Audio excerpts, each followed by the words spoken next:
Yeah. You're talking about Blue Shield? No, I'm talking about $6 million. Good morning, Commissioners. Chief McDonald, Mr. Sibley, Madam Secretary, Inspector General Matthew Barragan, Mr. City Attorney Carlos de la Guerra, and members of the public. Today is Tuesday, September 9th, 2025. It is 9:30 a.m. This is a regular meeting of the Los Angeles Board of Police Commissioners. Madam Secretary, please call the roll.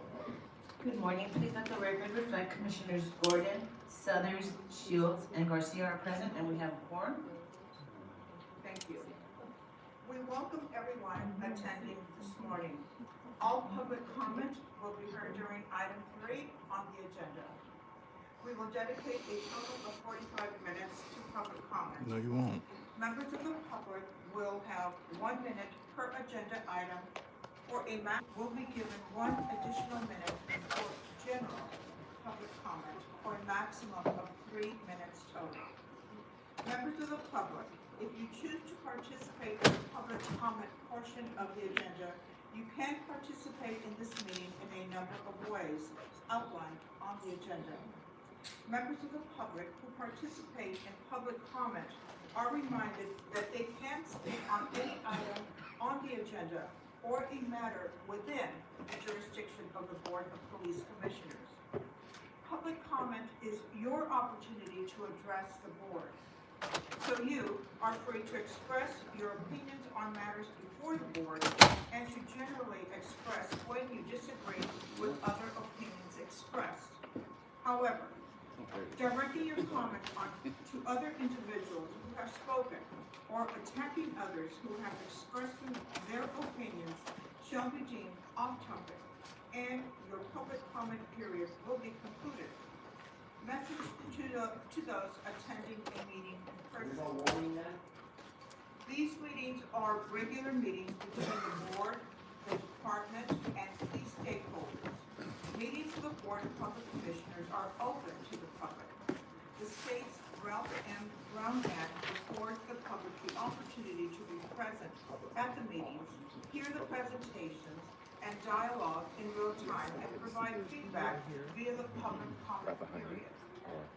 During these meetings, there is a need for the board to carry out the public business expeditiously without delays or disruptions. Members of the audience shall not engage in any conduct which causes an actual disruption in the meeting. Those attending in person are reminded that disruptive behavior will be cause for removal. If you disrupt this meeting, you will be provided with only 1 warning to cease disruptive behavior. If you fail to cease such behavior, you will be removed from the meeting. All attendees must be seated. Failure to follow this rule in a warning and or removal of the meeting. This is my first meeting as president of the commission. I would like to thank my fellow commissioners.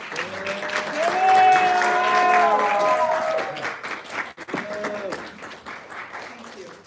I would like to thank my fellow commissioners, the commission staff, the Inspector General and his team, the chief, and the members of the department, and the community for their warm welcome. They have provided over the past few months, and I accept this work. I look forward to working closely with everyone in this new leadership role. With that, we will move to item 2, the report of the Chief of Police. Good morning, President Gordon Sanchez, Vice President Southers, Commissioners, Inspector General Barragan, City Attorney De La Guerra, and Mr. Sibley. Today I'll be covering key events from the last 2 weeks, share our latest crime trends, and provide an update on our staffing levels. We had an officer-involved shooting in the Southwest area on August 31st at approximately 1 in the morning. Southwest Division uniformed officers were conducting extra patrol at a liquor store located on the corner of 9th Avenue and West Jefferson Boulevard. While inside the location, the officers made contact with an individual later identified as Malik Salah, who appeared to be concealing a firearm on his person. As the officers attempted to detain Salah, he removed the firearm from his waistband, resulting in an officer-involved shooting. Salah fired multiple rounds at the officers while inside the store, and as he exited before fleeing on foot. A perimeter was established, and several minutes later he was taken into custody without further incident. Officers determined that Salah had been struck by gunfire and immediately rendered aid until the arrival of Los Angeles Fire Department personnel. He was subsequently transported by rescue ambulance to a local hospital where he was listed in stable condition. Salah was absentee booked for attempted murder of a police officer. An unloaded 9mm Smith & Wesson pistol at slide lock with a seated high-capacity magazine was recovered at scene and booked as evidence. No officers or other community members were injured during this incident. Force Investigation Division investigators responded to the scene and are investigating the incident. On September 4th, 2025, at about 8:20 in the morning, Rampart area uniformed officers responded to an ADW suspect, there now a radio call, at 349 South Lafayette Park Place. The comments of the call indicated that the suspect, later identified as Julian Marie Douglas, was at the front gate of the location waving a butcher knife. Upon arrival, officers observed Douglas standing in the apartment courtyard, armed with a knife and with blood on her hands. The officers ordered Douglas to drop the knife and then quickly entered a nearby apartment and barricaded herself inside a closet while still armed. Officers continued to verbalize with Douglas to drop the knife and surrender, but she failed to comply with their orders. Metropolitan Division, Special Weapon and Tactics, SWAT, were requested and responded to the location. And after several hours of attempting to gain compliance, CS chemical agents were deployed. Douglas emerged from her apartment, still armed with the knife, when officers deployed a taser, shockwave, and sage rounds toward Douglas. Douglas was struck by 2 sage rounds and was taken into custody without further incident. Douglas was transported to a local hospital where she was later admitted for injuries she sustained during the use of force. No officers or other community members were injured as a result of this incident, and again, Force Investigation Division investigators responded and are investigating the incident. On the issue of officer-involved shootings, year-to-date, we've recorded 31 officer-involved shootings compared to 21 at this time last year, for an increase of 47.6%. The 5-year average is 32 incidents annually, with 31 already in the first 9 months. The year-end totals are on track to meet or possibly exceed the historical average, given the 4 months remain in 2025. Some interesting observations relative to that issue. Nearly 80% of the cases began with citizen calls for service rather than proactive enforcement, highlighting the reactive nature of these events. South Bureau continues to account for the largest share of incidents, with Southwest, Rampart, Southeast, and Olympic divisions most impacted. Roughly 1 in 4 suspects showed signs of mental illness. Less lethal tools were used in about 1/3 of the cases, though firearms remained the primary resolution. The majority of individuals involved were Hispanic or African American males, with smaller proportions of white, other ethnicities, and females. Vandalism and hate crime on August 30th at approximately 4:20 a.m. West Valley patrol officers responded to a vandalism call at the Valley Beth Shalom Synagogue on Ventura Boulevard. Officers met with a security guard and directed them to the sidewalk where they observed the swastika painted in yellow. Security footage showed a male suspect arriving on foot, painting the symbol, and then fleeing. The marking was immediately removed. Later that same day, officers responded to a second incident at Genestra Park. Yellow paint had been used to write "Israel did 9/11, 10/07," referencing both the September 11th attacks and the October 7th attack on Israel by Hamas. The same phrase was found at 3 separate locations in the park. Those markings were also removed, and detectives obtained surveillance video of the suspect. During the course of the investigation, officers discovered additional graffiti along Ventura Boulevard, also painted in yellow on planters, electrical boxes, and traffic signs. These markings were consistent with the earlier incidents and are believed to be possibly related, though detectives are still working to confirm that connection. All graffiti has since been removed. Each of these incidents have been documented as a hate crime, vandalism. In response, the department has directed additional patrols to Jewish places of worship, and those patrols will remain in place. Detectives are actively working to identify and apprehend the suspect. Anyone with information about these incidents is urged to contact our Major Crimes Division, which has assumed investigative responsibility in the case. Some notable arrests. On August 27th, a residential burglary occurred at 6732 Friend Rivers Avenue within Topanga Division. During the break-in, 6 guns were stolen, including 3 AR rifles. Investigators later identified a Graham BMW connected to this crime. On August 31st, at about 3 in the morning, suspects tied that vehicle to that vehicle were observed committing catalytic converter thefts. One acted as an armed lookout while others removed the parts. The stolen property was later transferred to a third suspect who loaded it into a horse trailer at a non-commercial location with no signage. With the assistance of Southgate Police, that suspect was taken into custody and 36 catalytic converters were recovered. 2 additional suspects fled in separate vehicles. One suspect crashed during the pursuit. Later that morning was arrested. The second suspect was tracked to another part of the city and around 6 in the morning was taken into custody along with additional individuals without incident. The suspects on that, Justin McGowan, male Hispanic, 26 years old, was observed cutting and removing catalytic converters, transporting and concealing stolen property in a horse trailer, and delivering it to another suspect. He was booked for 182A PC, conspiracy to commit a crime.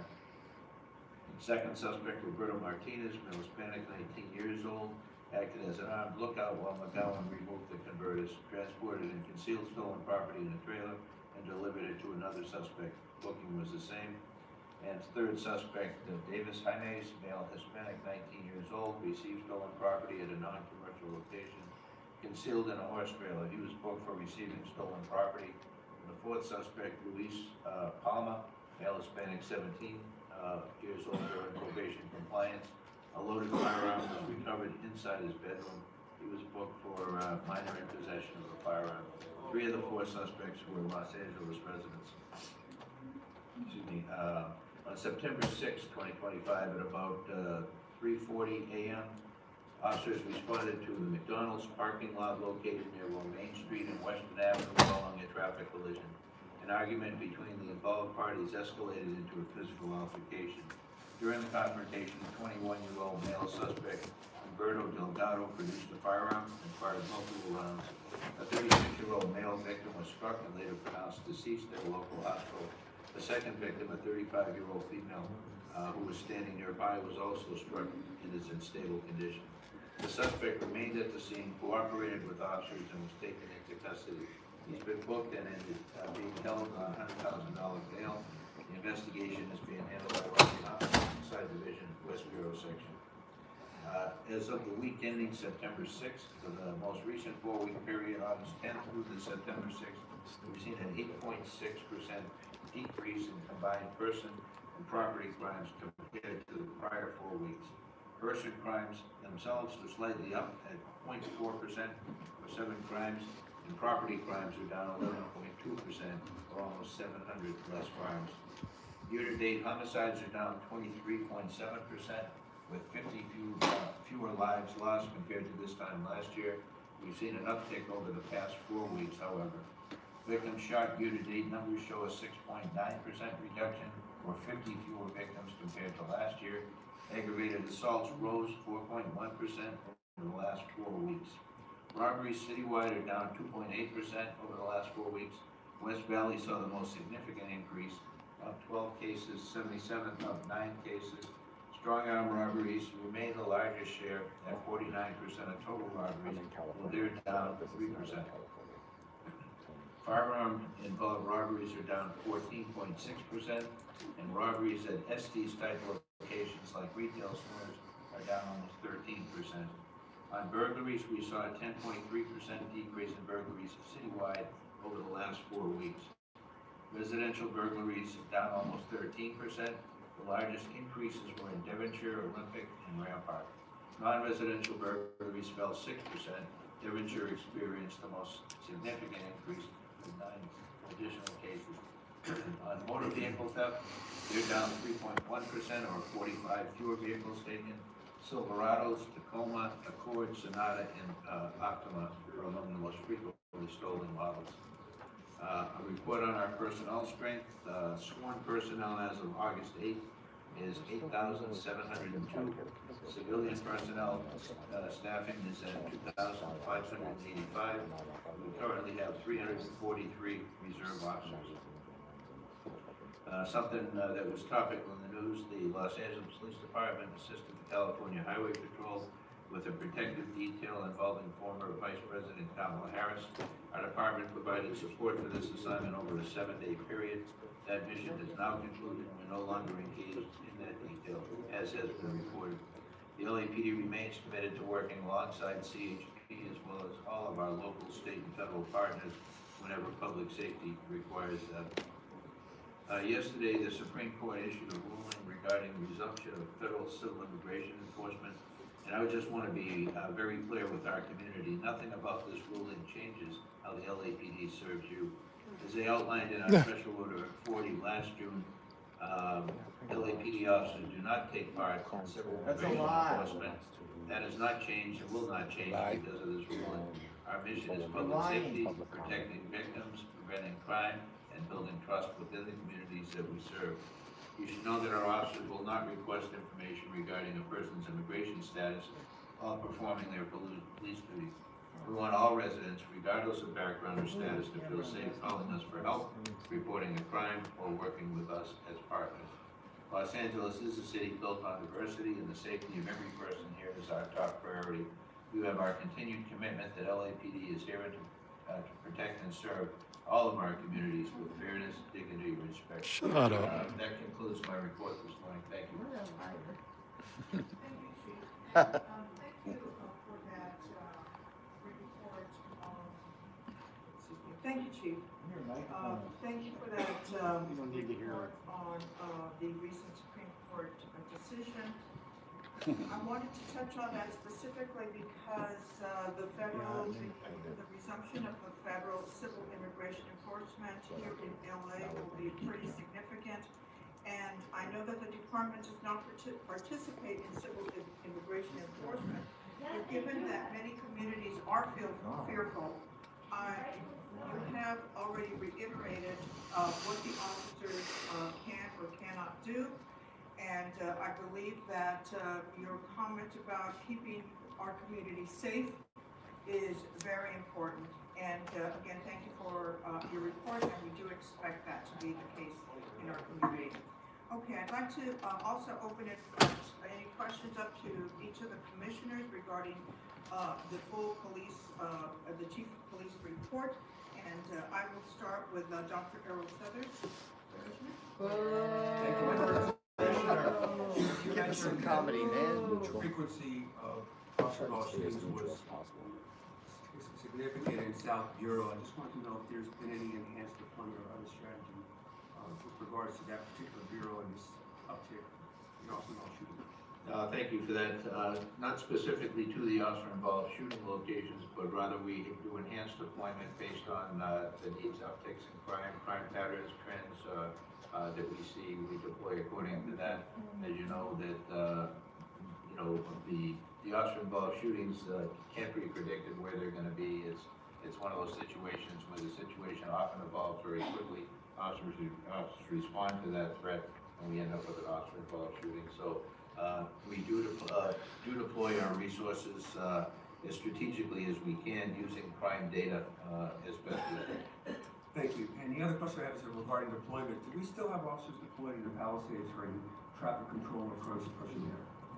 We have routine patrols there. I have to get you an updated number of how many people we have out there, but it's well, we feel like we're employing appropriately to be able to maintain public safety for the area.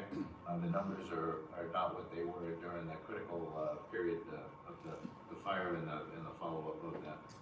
Thank you. Those were my questions, Madam President. Commissioner Rasha Shields. Thank you, President Sanchez-Gordon, and congratulations again on your appointment. And thank you, Chief, for the report. I had a few questions. First, a statement about the officer-involved shooting at Southwest. Given that the individual fired multiple rounds inside the liquor store, I'm thankful that neither the police officers or any of the workers or other customers in the liquor store were not injured, and that he was apprehended. With regards to the incident that you mentioned on September 4th, involving, I believe it was a woman with a butcher knife who was barricaded, and Metropolitan, the division responded with the SWAT team. Can you repeat, I caught some of that, but it sounded like there was a taser used, and then also, was it sage rounds? Is that less lethal use of force that was used? Yeah, it was a taser shockwave, which Metropolitan Division deploys in situations like this. It's effective in being able to take somebody into custody in a way that is a less lethal device. Likewise with the sage rounds, those are also less lethal rounds used by Metropolitan Division for situations like this. Somebody who's armed with a knife is a standoff distance, but they have an ability to be able to try and exhaust all less lethal options before they have to go to something lethal. And during that incident, did any officers actually use lethal firearms in that incident? I don't believe there was any shots fired. She was taken into custody with injury. To my knowledge, I'll have to get a briefing up. I'm just back, so a briefing up on the specifics of this case. Thank you. I think that, could potentially be a very good example of kind of lessons learned, and hopefully can be educational for others as to the use of these other less lethal uses of force to try to de-escalate a situation so that lethal use of force is not needed when someone is armed with a firearm. And I do believe that, the SWAT team is normally embedded with a mental health professional from behavioral services sciences.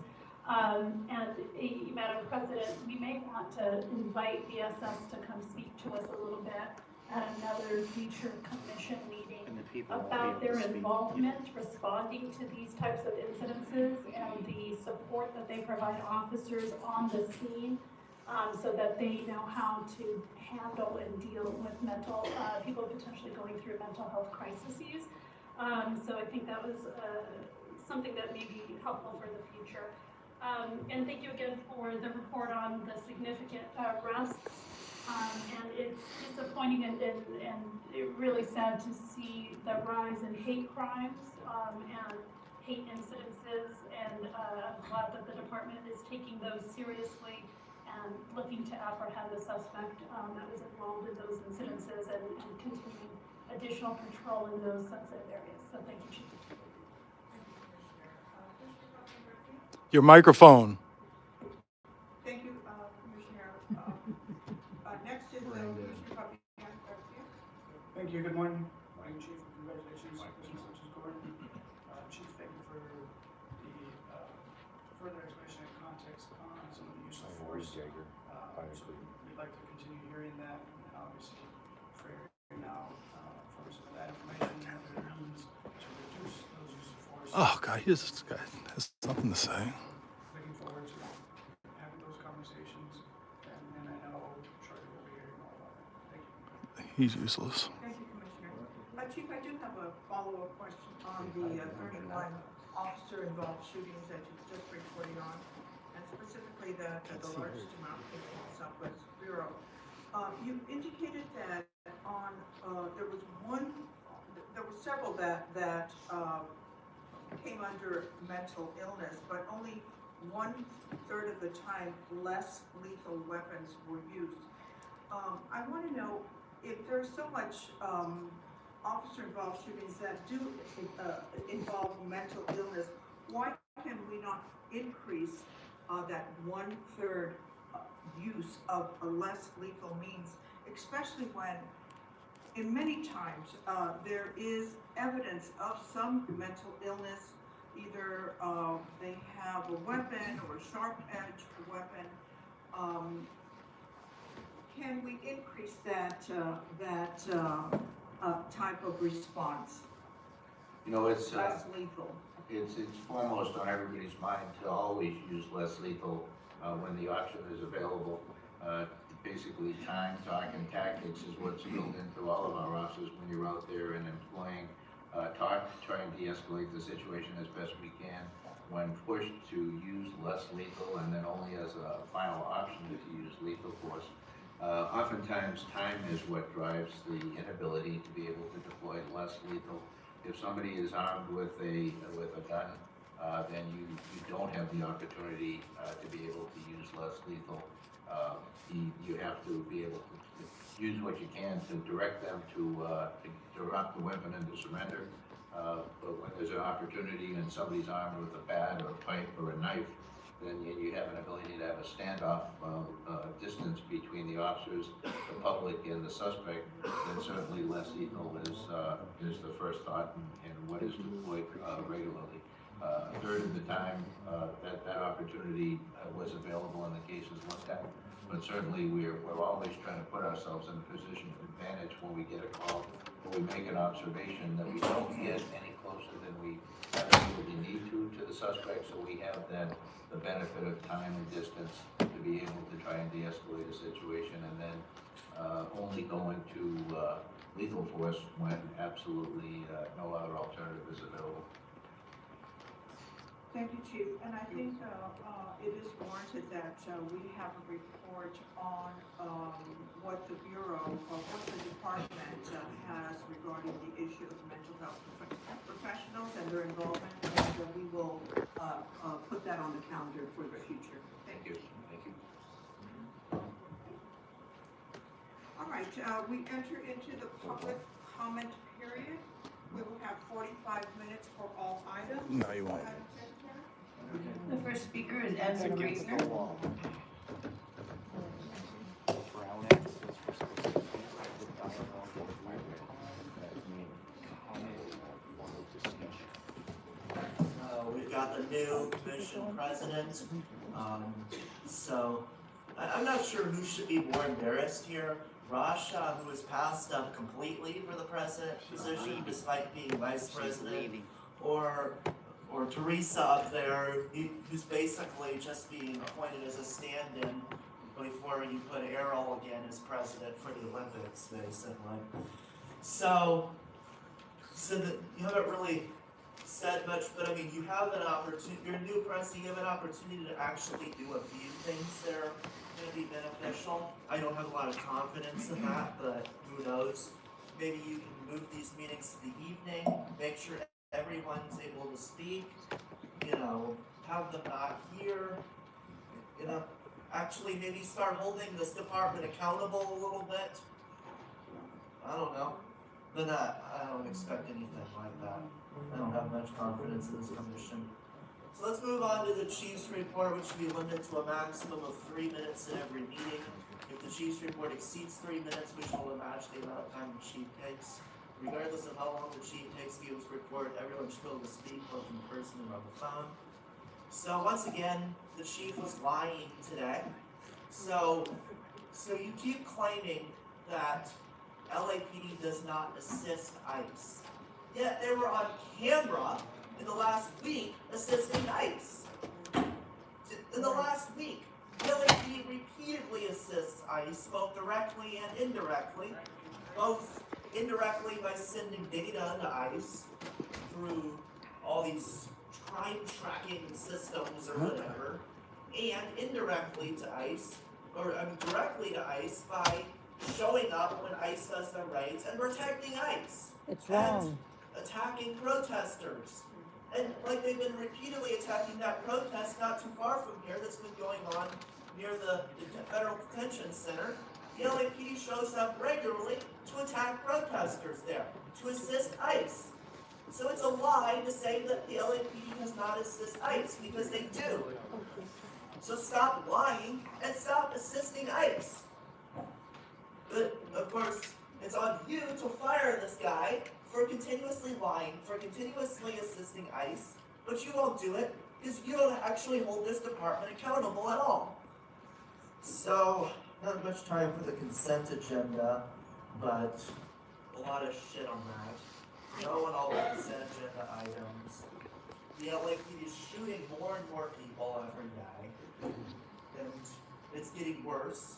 and he won't hold them accountable. I guess we have no idea what your strategic plan is for 2026 since you didn't actually attach it to the agenda here. Carol, your term has expired. Madam President, we have family from today's closed session speaking. Over Zoom. Ms. Citra? Yes, please. Hi. Hi, good morning. My name is Indra Griffin Baldeo, and I'm going to be speaking on behalf of my brother, Sean Phillip Griffin. I just wanted to say that my brother's story is hard to tell because it's filled with both promise and heartbreak. He was smart, capable, and in college, and we showed that what he could achieve, keeping over a GPA of 3.0, but his addiction is a powerful enemy, and meth stole the best parts of his life. His choices and devastating consequences of an innocent man lost his life, and my brother's own life ended in tragedy. I will never excuse what he did, but I will always remember that he was my brother, a loved person. He struggled, and a person whose story became a warning. If anything we can take from this is the truth that addiction doesn't break one's life, it breaks families, communities, and sometimes innocent strangers. My hope is that by remembering his honesty, we also remember the importance of compassion, prevention, and healing, and the fact that that Valley Plaza area is being looked at by the city council to close down. It's drug infested. It has a shelter. It has excuse me. It's just a toxic environment, and I just think that the police need to be more aware of de-escalating situations. I understand what he did wasn't right, and I don't justify that, but I just think that they needed to have more empathy for my brother. He was shot 5 times, and he was very high on methamphetamine, which plays a part in the drug-infested area. I just think that that was just really, really wrong.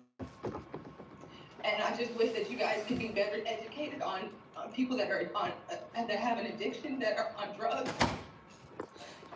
And people lose their lives over this because people make rash decisions in the moment. And he was a really good person. He helped his community. He gave back. He was struggling. If there was more opportunity and more help for people that are struggling with addiction, instead of doing other things with the money, we need to help our communities because we're struggling with addiction, and the police aren't helping us. They're treating the people like they're wrong when they're sick. Thank you.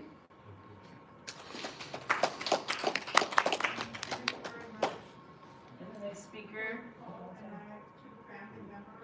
Your microphone. the next speaker, Margarita Carranza.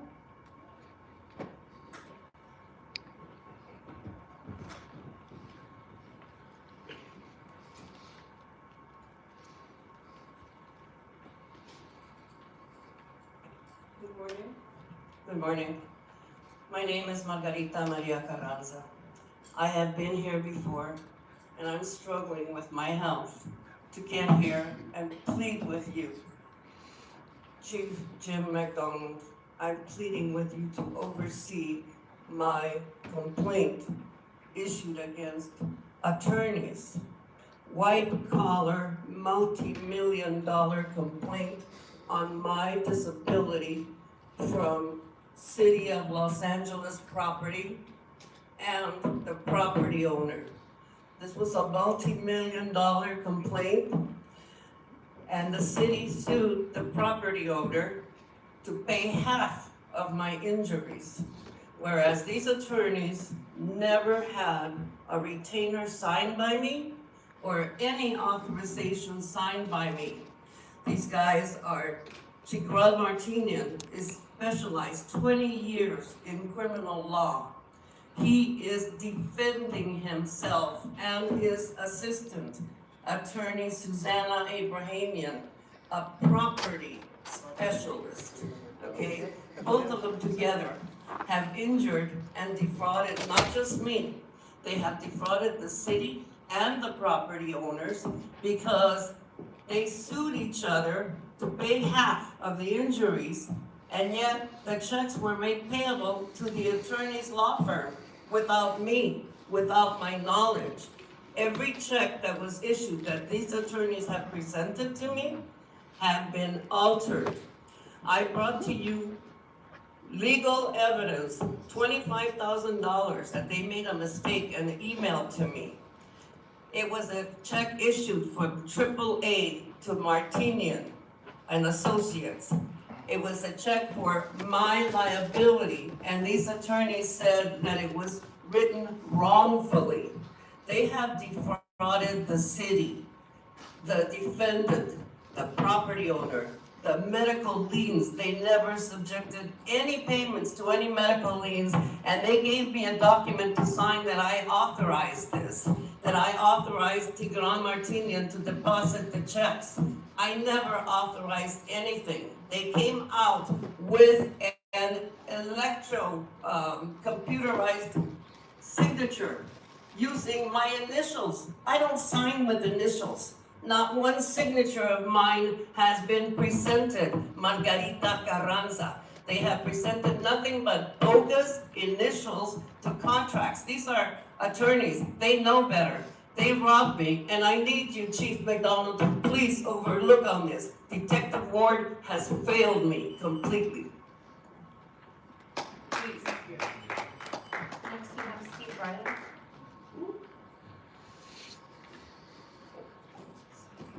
Good morning.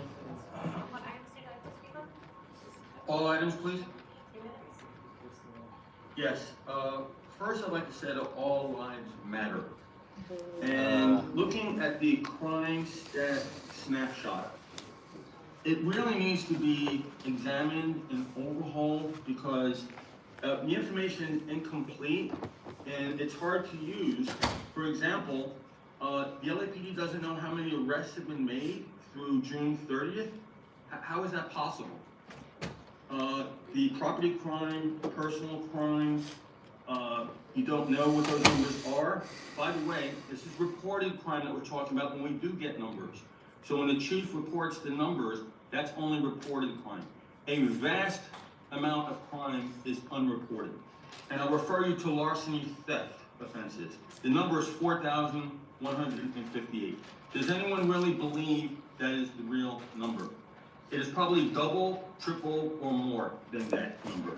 We're only getting a snapshot that is inaccurate and incomplete and misleading. And sometimes for political reasons, in certain cities like Los Angeles and New York, the administrations are trying to convince you that crime is down. In some cases it is down, for example on homicides. But how many homicides is enough? We have normalized high crime in certain categories, and it's unacceptable.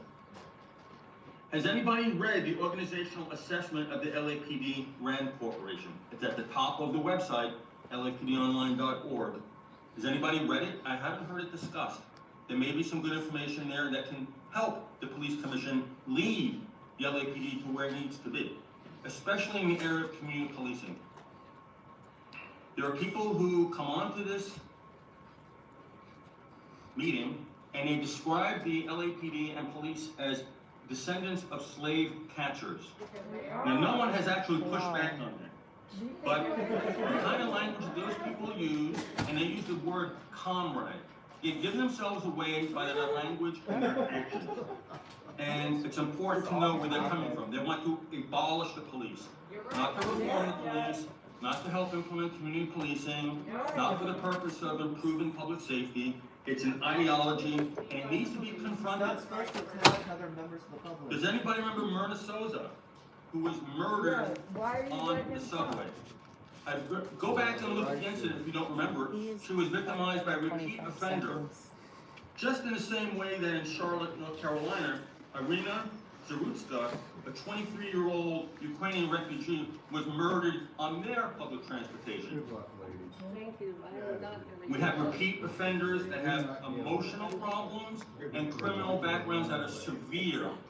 The society has to work together, local, state, federal, all the different agencies, social work. The next speaker is Gabriel Walda. Thank you. Oh, Gabriel? Oh, Gabriel.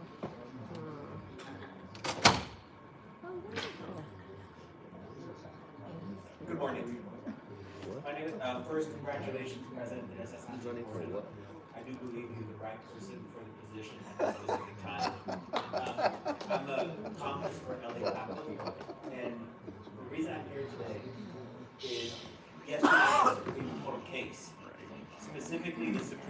case was Christine Nome versus Pedro Vasquez Perdomo.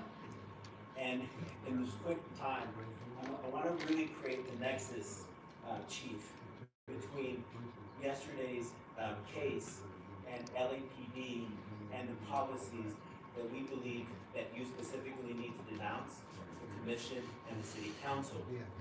In the Supreme Court with Kavanaugh specifically, he put a four-part test. The four-part test was that there was a high number of immigrants, that those immigrants had to be in certain locations, and that specifically, and that they speak more Spanish or other languages than English, and they be of Mexico and Central America. What most people are not identifying right now in the discussion with regard to what happened yesterday is that for the first time since Plessy v. Ferguson, de facto segregation is being agreed to or being promoted by the Supreme Court of the United States. While our police commission is saying we're not ICE, we're not doing that. However, in anything that is support of ICE, especially since ICE is saying right now anything that in Kavanaugh's arguments, he says we can use apparent ethnicity. We can use apparent ethnicity. So as we move forward in understanding the role that race is playing, Probable specifically cause. in the Supreme Court, and that race is now being specifically allowed, because And not history reasonable currently suspicion. is specifically allowed in targeting Mexicans and Central Americans, which is between 50 and 60% of Los Angeles, and specifically, also, in Kavanaugh says, he says, under the court's precedent, not to mention common sense. So to Justice Kavanaugh, common sense means if you're brown, if you're in an area supposedly like a Home Depot or in construction, and you speak another language, you are now a target. You can be pulled over. So for the LAPD, the question is, will we denounce and say we will not follow the Supreme Court and not follow the Supreme Court and make sure that racial profiling and a message to the entire country that racial profiling is not acceptable. And finally, to our president, felicidades y tu comunidad está muy orgullosa de usted. Muchas gracias.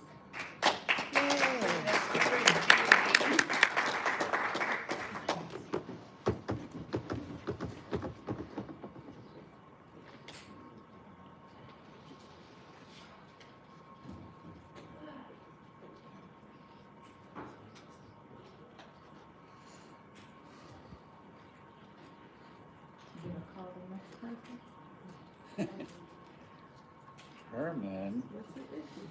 Coming, sir. Herman. Coming, mommy.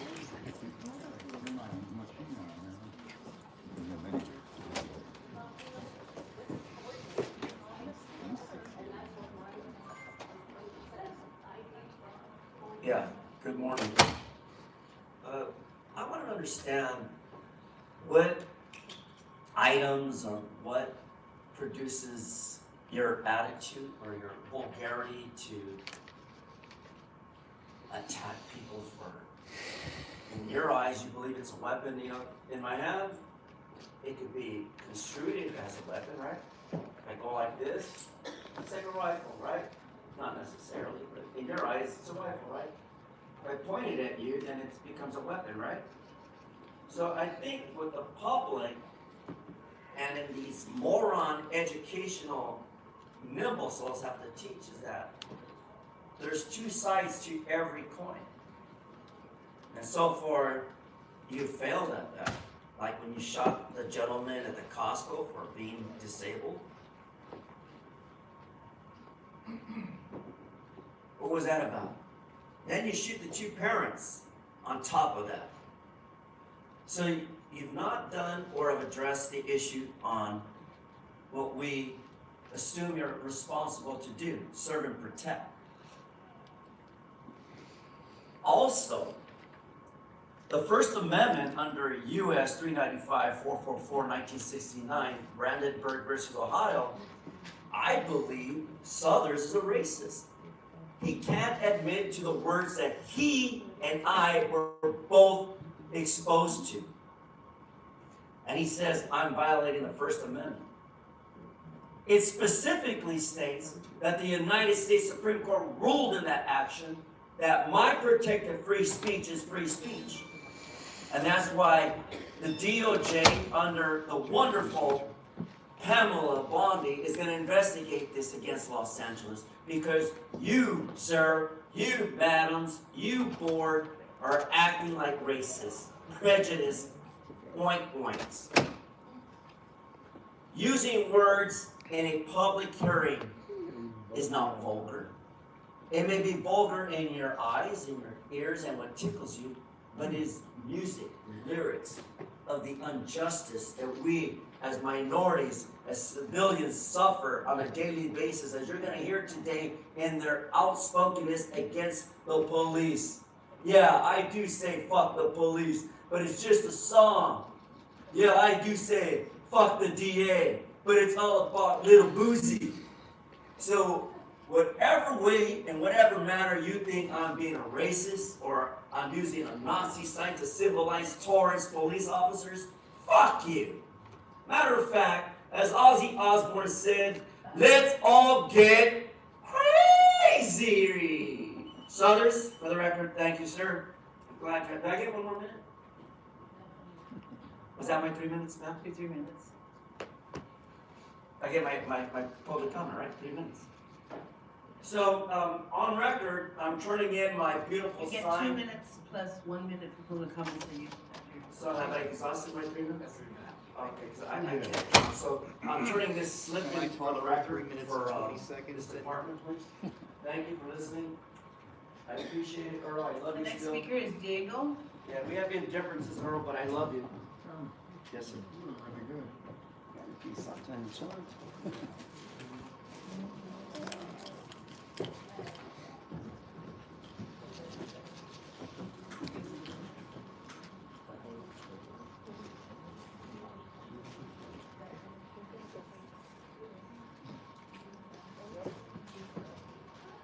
Good morning, and thank you, Madam President. We look forward to your wonderful leadership on this commission. Thank you to the commissioners for having us here this morning, and thank you, Chief McDonald, for being here. My name is Diego Art, and I'm the president of the Mexican American Bar Association of Los Angeles County. The Mexican American Bar Association is an association of law students, attorneys, judges, and other legal professionals who seek to advance education, the rule of law, equal rights, and social justice within our community and throughout the state of California. Not just for Latinos, but for everyone. I thank you for this opportunity to speak to you this morning and to convey our deep gratitude and respect for the Los Angeles Police Department and the officers who are dedicated to protecting and serving the people of Los Angeles. We recognize that the job of protecting and serving the people of Los Angeles has been made infinitely more difficult by the unlawful and unconstitutional practices of the Trump administration. The administration's blatant disregard for the Constitution, the rule of law, and our societal norms is on display daily and has caused much suffering within our city, our state, and our country. Yesterday, the Supreme Court issued another interim opinion that will make your job even more difficult, as it will allow the Trump administration to continue those egregious and detrimental practices such as racial profiling, unconstitutional searches and seizures, unlawful arrests and detentions, and unnecessary and unlawful use of force against the people of Los Angeles and Southern California, until the lawsuits addressing these issues make their way back up to the Supreme Court. Justice Sotomayor has said, we should not have to live in a country where the government can seize anyone who looks Latino, speaks Spanish, and appears to work a low-wage job. Rather than stand idly by while constitutional freedom is lost, I dissent. The people of Los Angeles will dissent too. In opposition to these unconstitutional and unlawful practices, we know that there will be protests and demonstrations as the public seeks to redress these grievances by lawfully marching and demonstrating against them. The public has shown enormous restraint during these times and has obeyed the law by conducting marches in almost all instances. As police officers who have sworn an oath to uphold the Constitution and the laws of our state and nation, we ask that you show restraint when enforcing our laws and truly protect and serve the people by not using unnecessary force, by avoiding targeting journalists and protesters, and by understanding that the public has a right to report events as they occur that are in the public domain. We love our city, we love our community, and we stand together united in keeping the peace. Thank you. Speaker, please, Lillian Wu.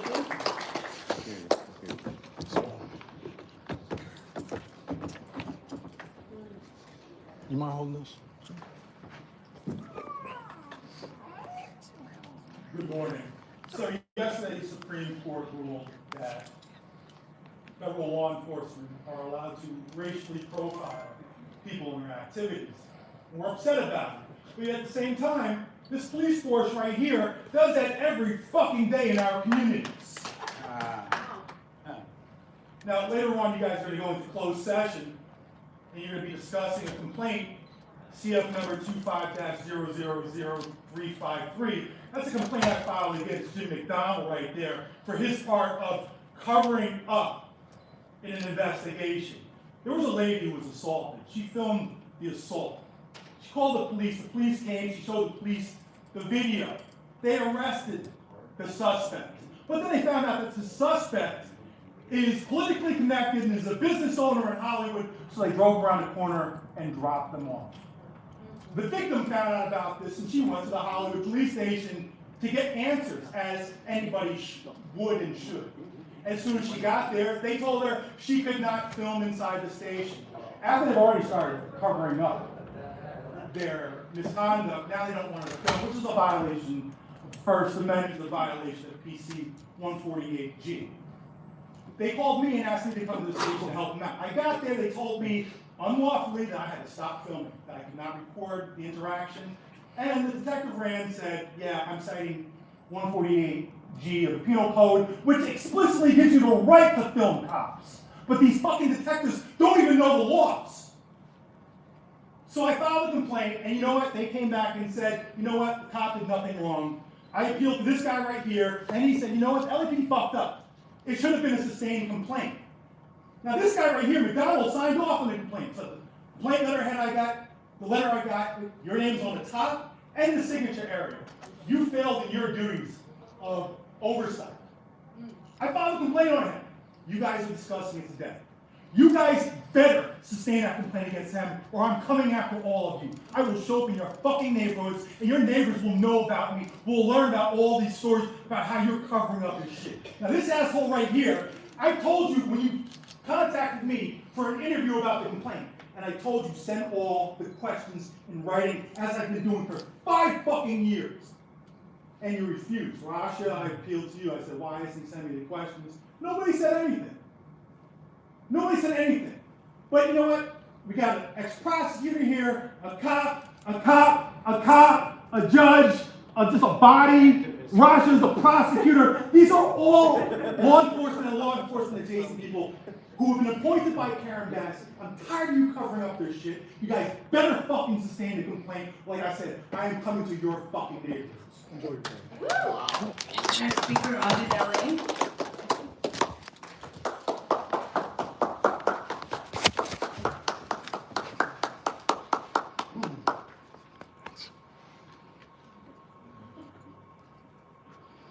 Good morning. Mine's a little different. We asked the chief to find safe officers where victims can come forward and speak freely and be heard and felt heard. And that has happened, and I am grateful. My only concern now is at this point, I know that more victims will come forward, but I'm afraid that Scientology is going to do all that they do to squash everything. I guarantee you, I know they're already on it, saying what's going on, and they're going to use all their influence, whether it's from CPAB, or all the money they've donated, or whatever other influence. And when I tell you that, like, when the detective's jaws dropped, I'm not exaggerating. There's a lot of stuff that I don't even fully have gotten into. You need to look into it, Chief. I'm asking you directly to please look into it. and to please not allow Scientology to derail any investigations. And also to know that they will fair game. They did with the Danny Masterson case. They went after police and prosecutors and victims and and witnesses. So I'm going to say for the record, I'm not suicidal. And if anything happens to me or any of the victims or anyone coming forward or anyone helping in this, that to look to Kirsten Peterson and Kendrick Moxon. Kirsten Peterson answers directly to David Miscavige. And I am putting it out there because I am concerned for our safety. We are making tremendous waves. But there are crimes, and there's other cults that have been exposed for the different, things that they've done. But there's stuff here that needs to be dealt with. It cannot be overlooked any longer. I don't know how it's been overlooked as long as it has been. It's under your noses. And you're about to get a book. We're just waiting for the author of the book to write a note to everybody. Where, people around the world have collected this book, and Laura here has a copy of it. And it's a young man who's one experience, and he represents many children that were raised right here in Los Angeles, in East Hollywood, and the hell that they went through, the abuse, the utter, what they went through. And seniors are going through stuff like that. It should never have happened. It's been going on for decades, stuff happening. And they hide it. They get away with it because they build this front with you guys. Oh, we're great. We're here to help the police. We're going to, give you money. We're going to do cleanups. And they're hiding a lot of crimes. And yes, I do fear for them sometimes. But I'm still speaking, and I'm going to keep speaking. The next speaker is Laura Anderson.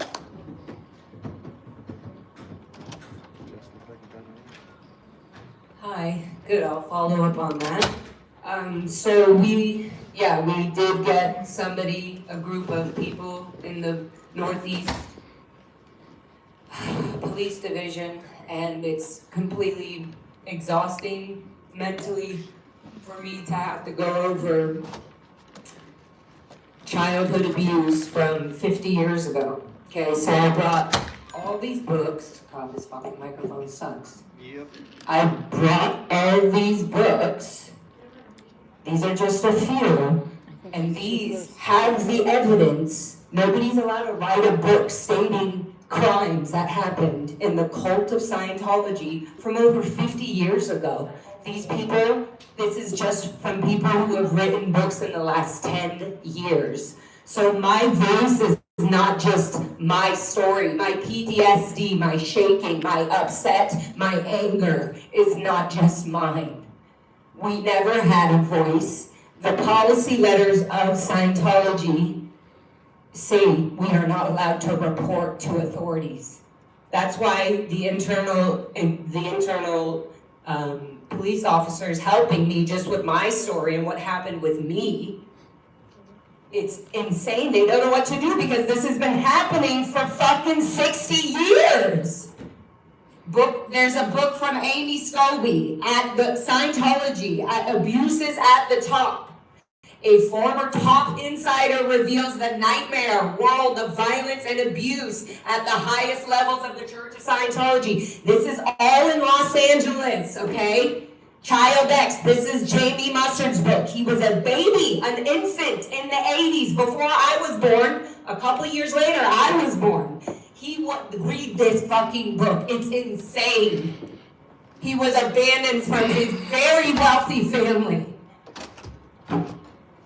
Counter Dreams, Jefferson Hawkins. These are all older men now, 50, 60, 80 years old, telling their stories. The Expert Witness, Jesse Prince. This book literally explains Operation Snow White and how Kendrick Moxon and a bunch of other executives in the cult currently of Scientology, David Miscavige, overturned the government, the IRS, and got their tax-free exempt status that they still hold to hide all the crimes. They write and film and record all the crimes that they're exposing and blackmailing people about. Beyond beliefs, Jenna Miscavige, child, born and raised just like I was. Completely different story at the same compound that I went to. There are so many books inside Scientology. Janet, please, take the time and do the research. The next speaker is Amy's next husband.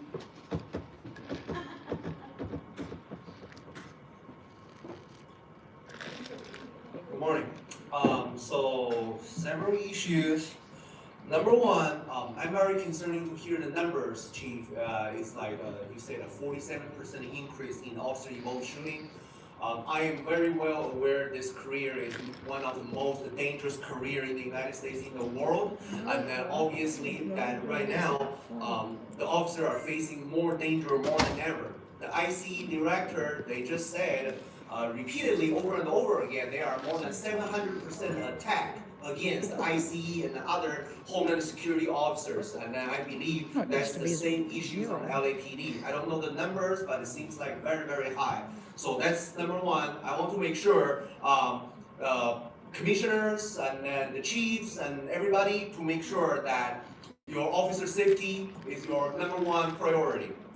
Number two, I heard several meetings, President Suthers are talking about using the word protest. I really, really disagree with President Suthers' use of the word protest, because I don't know how many of you are actually in there. I was 2 or 3 times I was in there. That's not a protest. And I actually asked you, Chief, and then including President Suthers, you go outside of the street right there. There's a gentleman outside of the on the street right there holding a sign. I think it's every Tuesday whenever you have a meeting. That's the definition of protest. He is bothering no traffic. He is creating no disturbance. He's holding a sign. He's walking peacefully. He's minding his own business. That is the definition of the word protest. However, whenever those so-called Jason Reedy loving Russia shield are talking about protest, we are talking about throwing objects to the officers. We are talking about randomly taking over the freeway. We are talking about refuse to obey a lawful order. We are talking about remaining in the middle of the intersection when the LAPD give you 10 warnings that you are ordered to disperse. They give you 10, 20 times dispersal order, and then you continue to remain right there. How is that a protest, Mr. Suthers? How is that a protest? I really disagree with your usage of the word protest. I was right there for 3 days, protest, including that No Kings protest. When the officer tells me, leave the area immediately, leave the area immediately, I left. I never get any shot. I never get any bullet. I never get any physical contact with any law enforcement officer. That just demonstrates, to shows you how to protest the correctly, the safe way, and how to do that the legal way. The next speaker, Ms. Bates. Dr. Abdullah.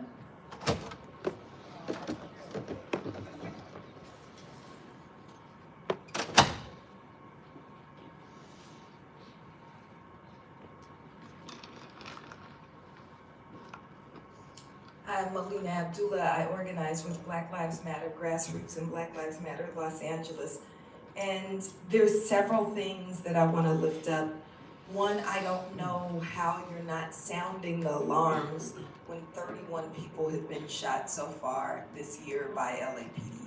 I don't know how this oversight body is not overseeing and demanding something different. We're talking about the highest number on record, the highest number in the entire nation. Also, I want everybody to be aware that what was just said in the chief's report, we do have some power, y'all. Stop calling the police for quote unquote help. When you call the police for help, they kill us, right? We need community answers, community solutions. We keep us safe. They kill our people. Next, I also want to say that as I was looking at the data, because we have to pull our own data on what's happening with these killings, when we were going through all of the killings of 2024, you all are out of compliance with AB 953. There is no collection of racial data that's published on the LAPD website, which is required by law. Instead, researchers have to do the painstaking work of watching every single body cam video and then determining from names and watching those very traumatic accounts of what the racial makeup of these killings are. Clearly you know the information, but you're not sharing the information, or this racist ass police chief is not sharing the information because they don't want to be clear that they are killing Black and brown people. Lastly, I want to say that it's disgusting that you allow Errol Southers to sit among you. Errol Southers is a IOF trained FBI agent who's scared of protests, who's anti-Muslim, anti-Black, who's seeding the Trump administration and the fascists by making the argument that people like me who are adherents to Islam are quote unquote homegrown terrorists.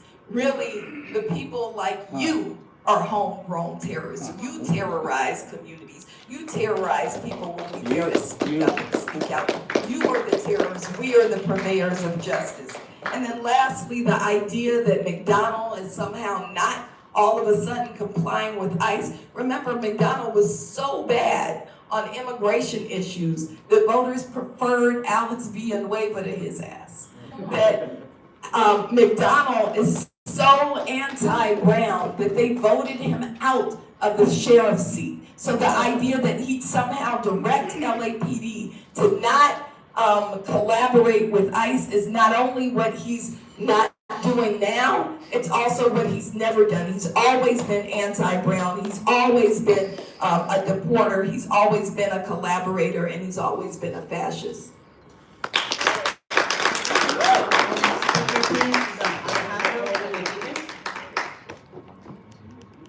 Alejandro Benavides? Yes. Alejandra Benavides. I'm here, I'm coming. I'm coming. Thank you. Doesn't matter. I guess it doesn't.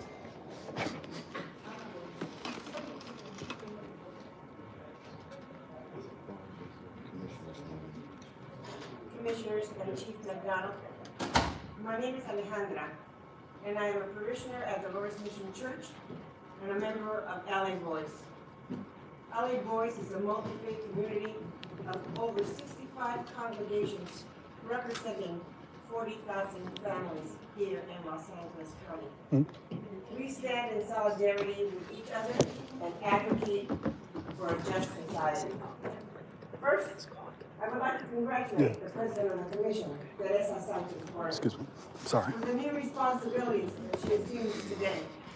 My community and I expect that the change in leadership in the commission will lead to a new way of responding to this current moment, with mass men taking members of the community off the street because of where they gather or go to work and the color of their skin.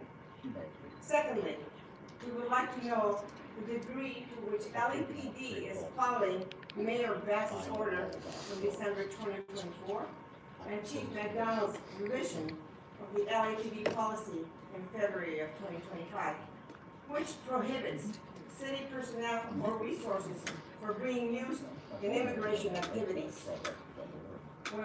When will we have a factual account of how LAPD officer time and resources have been used around ICE activities in the city? Yeah. Lastly, it is crucial that the commission work with the chief and his staff to reestablish trust with the people of Los Angeles. The LAPD's logistical support of ICE enforcement actions this summer in our communities have eroded public trust. It is the LAPD's mission to protect and serve the people of Los Angeles. We saw LAPD working crowd control in June's ICE raids, and then again responding with force when Angelenos exercised their First Amendment rights. Who was the LAPD protecting and serving then? And when will they protect and serve the most vulnerable among us? Thank you. Next speaker, Jonathan Foster.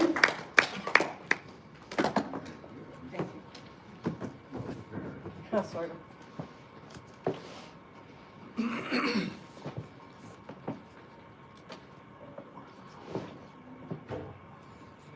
Jonathan Foster. They were yelling at the 12% increase in shooting suspects. And there's not a lawsuit filed. This is the perfect examples come together right before me, how they're yelling and berating the LAPD that the suspect is forcing the LAPD to shoot them. And I don't say this to denigrate this voice. What I'm saying this is actually so you get what you want.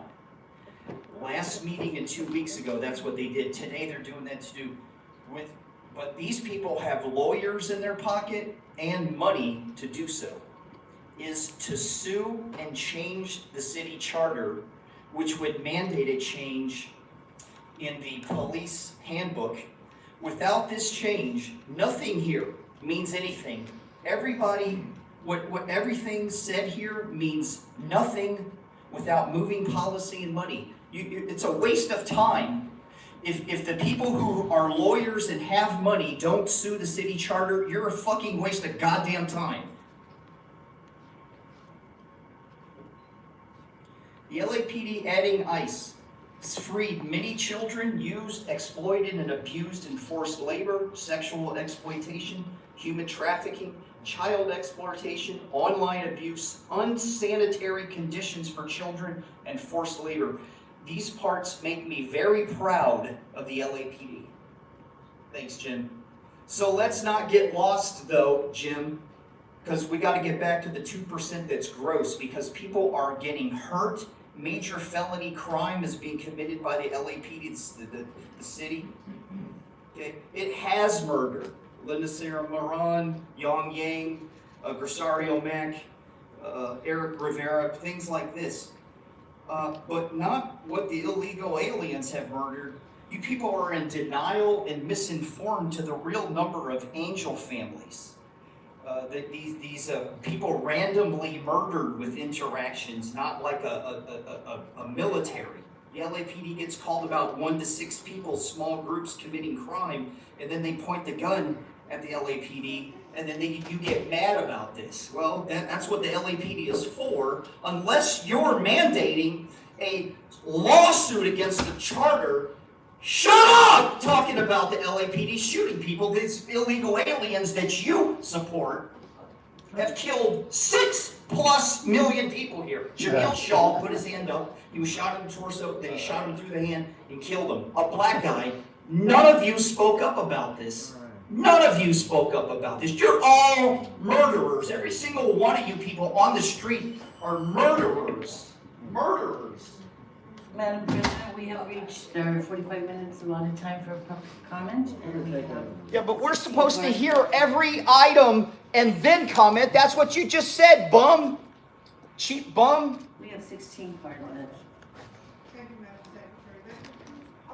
When are we going to hear each item and then comment on the item, bum? Let him speak. Fraudulent bum.